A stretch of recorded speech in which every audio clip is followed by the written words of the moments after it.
Hello everyone, it's Foo here, and today we received some very important news from the Pokemon Presents, which detailed the future releases for the franchise, and I want to discuss the implications that this has for competitive Pokemon battling, because that's what this channel is about, that's what I enjoy most from Pokemon, so I just wanted to reflect a bit about what we can look forward to, or maybe not look forward to. Let's go through the Pokemon Presents. So first off, we had a mini montage about the franchise's history, which was really cute, if a little self-indulgent.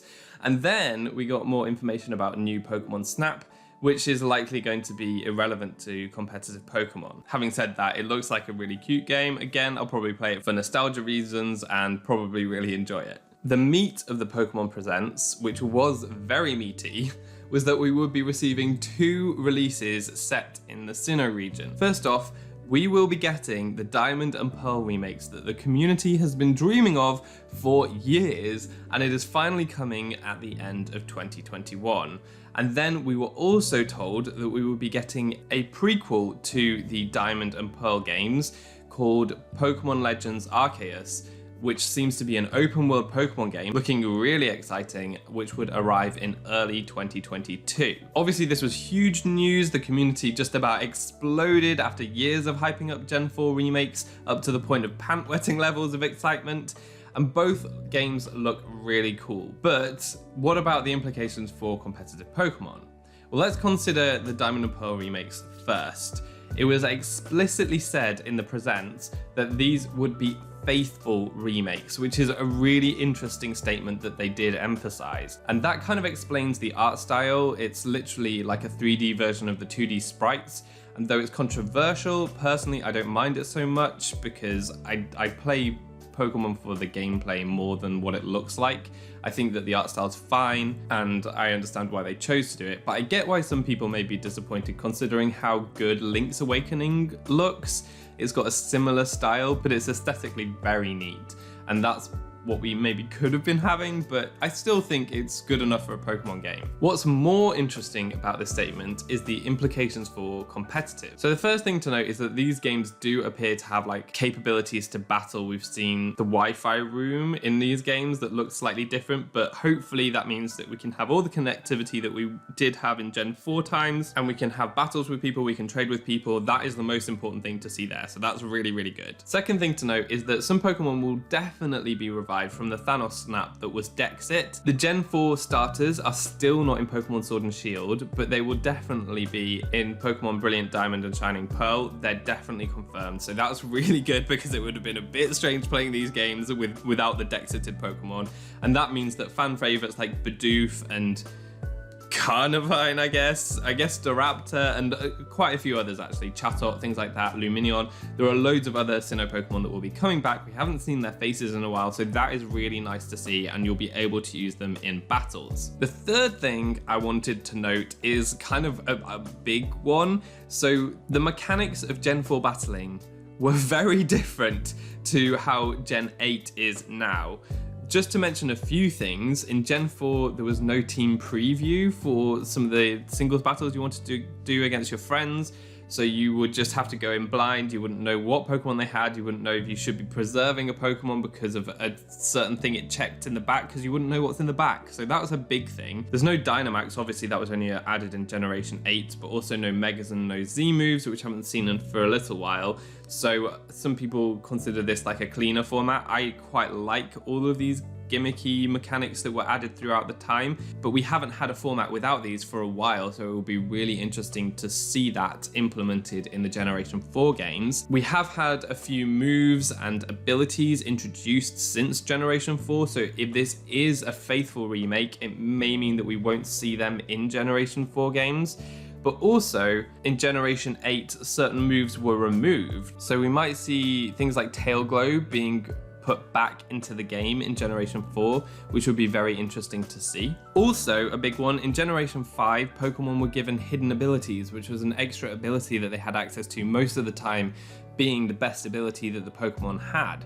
And so we may see these abilities being removed from Pokemon, which could really affect the viability of some Pokemon.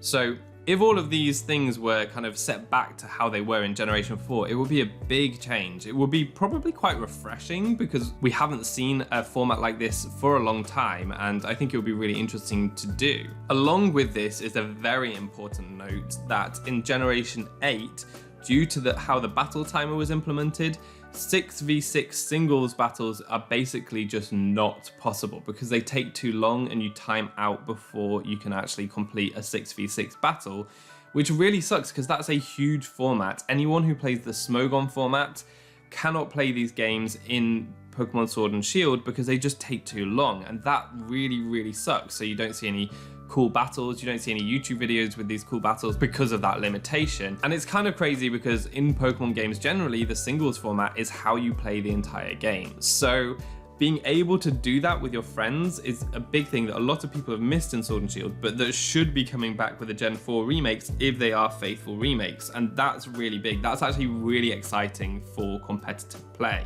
The last consideration I wanted to make was whether these Diamond and Pearl remakes will become the new official competitive format.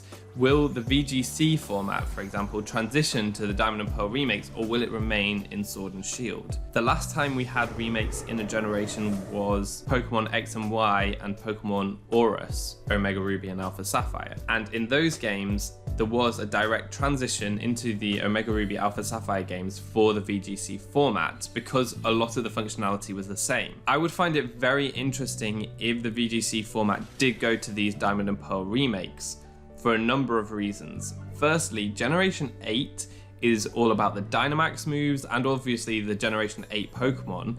I doubt that Dynamax will be implemented in the Diamond and Pearl remakes. It wouldn't make much sense to me at all because they're faithful remakes and Dynamax wasn't a thing. So I think it would be surprising if VGC went to games where Dynamax wasn't there.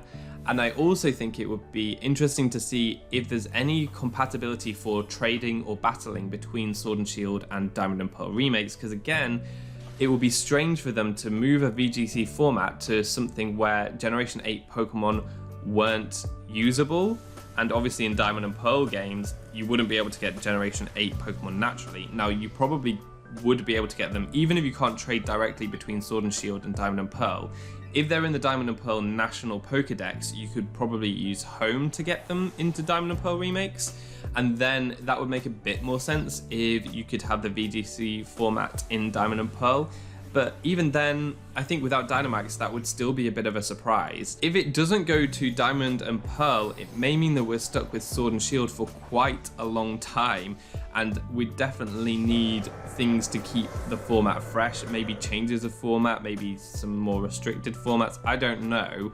But what I would really like to see is maybe in Sword and Shield having all of the remaining Dexited Pokemon return. So the Gen 4 starters, hopefully, eventually we'll be able to get them in Sword and Shield, along with the Gen 2 starters and everything else that's missing, because that would refresh the game a little bit. There would be a few more Pokemon that you could use, and it would change the options up. But I'm slightly concerned that the VGC format might get stale if it doesn't transition to Diamond and Pearl and we don't see any changes in the Sword and Shield format. So that's my only concern here. I think that Diamond and Pearl will open up a huge amount for the singles players. I'm very excited for that, and I think it's a really positive announcement for the Smogon community, especially. For the VGC community, that remains to be seen. You'll probably be able to have doubles battles in the Diamond and Pearl remakes, but whether it will be the host of the VGC format, not so sure. So that's my only concern about that. But overall, Diamond and Pearl remakes, very good news. I'm looking forward to playing through them. I'm looking forward to having battles in them and bringing you some content on this channel. So yeah, very happy about the Diamond and Pearl remakes. Moving on to Pokemon Legends Arceus. This one is an interesting one. So it looks really cool. It's an open world Pokemon game. We've been waiting for that for a long time, and it's very exciting. The mechanics look kind of interesting, the way you throw Pokeballs at Pokemon. We saw the character like rolling in the grass, which was really interesting. So I think this game will be a lot about the exploration of the region. I think it will be very story-led, which is exciting because a lot of the criticism leveled at Pokemon games is that their story is generally quite weak. So if this has a good story, that would be really cool to play through. My concerns are twofold. Firstly, Before the Pokemon Presents came out, there was a leak which stated that an open world Pokemon game was coming. It said that battles would not be turn-based, but an ATB system in which you select an attack. And I think the ATB system is like a gauge that fills up over time, and then you use that gauge to attack, and it would, every time you attack, it runs down, and then you have to wait for it to fill up again. So I wouldn't be as excited about that, because it's more about like the timing and things rather than the complex strategy of combining mechanics of abilities and moves in the turn-based game that we're used to. That's what I enjoy the most, so I wouldn't have enjoyed that. That's a concern. However, from the screenshots we've seen, the layout does appear to be a familiar layout that we would see in turn-based combat. So I'm hoping that it's not the case and that we do have turn-based combat, because that's just my preferred battle system. So hopefully that's the one that we keep. But the other concern I have is that this may not have any player versus player content at all. This could well just be a single player story game, and I'm sure that I will love it. I love a lot of single player games, don't get me wrong. I'll play through it and really enjoy it, but I've got a Pokemon channel and I like to share videos about cool Pokemon battling content, and this is one of the coolest looking games. It's a very exciting proposition, but without PvP content, without player versus player, I won't be able to bring you as much interesting content about this, which is a shame because I think I'll really enjoy it. So that's my concern for this one. And if it doesn't support competitive Pokemon battling, how far out are we looking until the next game that does support competitive Pokemon battling? That's another thing that we have to think about, because Diamond and Pearl remakes look great. I think that they could actually sustain a competitive battling community for quite a while. But if it's not the official VGC format, we could be waiting quite a long time and having to play Sword and Shield for a very long time, which might get a bit stale unless there are changes or future DLC for Swish, which we could potentially see. All in all, it was a very exciting Pokemon Presents. All the games look fantastic and I will play them all, and I'm sure that I'll have a great time doing that. In terms of competitive battling, Diamond and Pearl remakes are really promising, especially for the singles players. I think the doubles players can still have a lot of fun with them, but I'm dubious as to whether VGC will transition to that format. And the Pokemon Legends Arceus looks like a fantastic game, but I don't think it will bring much for the competitive battling. I hope you guys had fun looking at these trailers. I think we've been very lucky and very spoiled.